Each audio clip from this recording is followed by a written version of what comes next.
This is Hollywood. Matías Bombal with you, and from A24, a distributor of unusual subject matter, like the recent Scarlett Johansson Under the Skin movie, comes The Rover, a new Australian movie that has nothing to do with the film of the same name from 1967 that had starred Anthony Quinn and Rita Hayworth.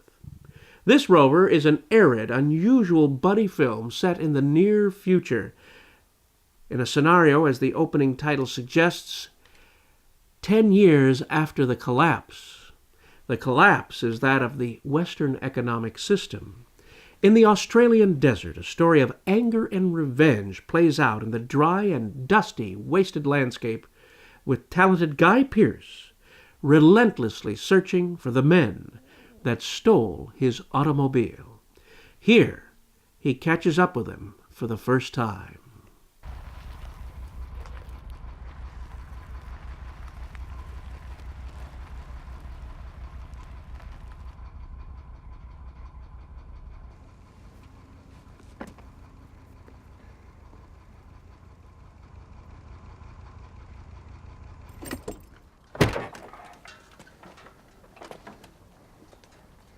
What's going on with you, brother?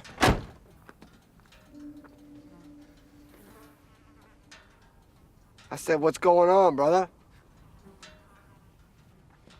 I want my car back. Yeah, I can see that. You ain't getting it back. I want my car back. You don't give it to me now, I'm gonna get back in that truck and I'm gonna stay on you till you do. What makes you think I won't kill you right here? Huh? Nothing makes me think that. Hey, man, come on, just one over. Ouch.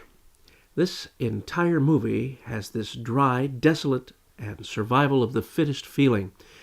It was very much reminiscent of Mad Max or Death Race 2000 or even Blade Runner. As a matter of fact, I was reminded of Blade Runner quite a bit because there was a sequence in the film in which the Ink Spots recording of Do I Worry was featured, giving it that sort of Blade Runner feeling. Life is cheap and many are killed along the way as you wonder what is driving Eric, the part played by Guy Pearce.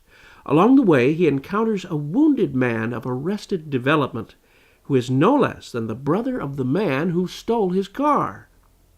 He had been left behind to die by the car thief and was barely alive when Eric brings him along to find his brother. Here they stop for a rest along the way. I believe in God, and I know Henry believes in God. And there's no harm Henry wants to see me come to. And I believe in that. Yeah, look at the harm you've come to, and where's Henry?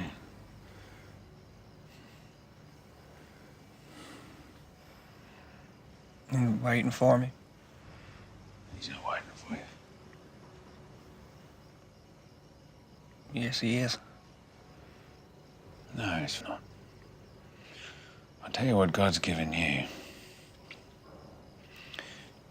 He's put a bullet in you. And he's abandoned you out here to me. He feels nothing for you. He couldn't give a fuck if you died tomorrow. God gave you a brother who's not waiting for you.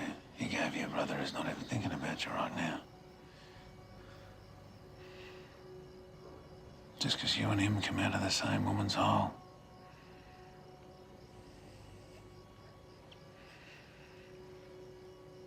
The only thing that means anything right now is that I'm here. And he's not.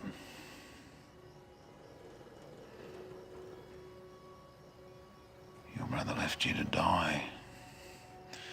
That's what people do. You don't learn to fight, your death's gonna come real soon. That luminous-eyed fellow is none other than Robert Pattinson of Twilight fame, working here as you've never seen him before, and he's sensational to watch in this, as is Pierce, whose dynamic personality imbues all of his roles. And this one, as a strong, silent man bent on revenge, is a well-tempered performance. In fact, the two are remarkable to watch in comparison at the same time. These performances were what garnered my attention in a movie I would not normally watch at all. In no way is this an easy movie to watch. It is harsh and violent, and yet another story of the future that is negative and frightful. The Motion Picture Association of America was right to give this an R rating for the violence on the screen. That said, it is a wonderful bit of acting from the two principals. You may even find out just why Eric needed his car so badly. The Rover is directed by David Michaud. This is your pal, Matías Bombal, bidding you a fond farewell.